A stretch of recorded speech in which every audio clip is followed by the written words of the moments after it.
రాజ్యాంగం.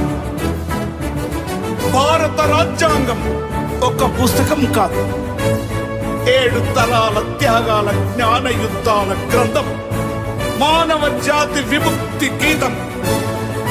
భారత మాత రాజ్యాంగం అభాగ్యుల ఆయుధం, 7 తరాల త్యాగం, జ్ఞాన యుద్ధముల గ్రంథం, శాస్త్రం వేదం.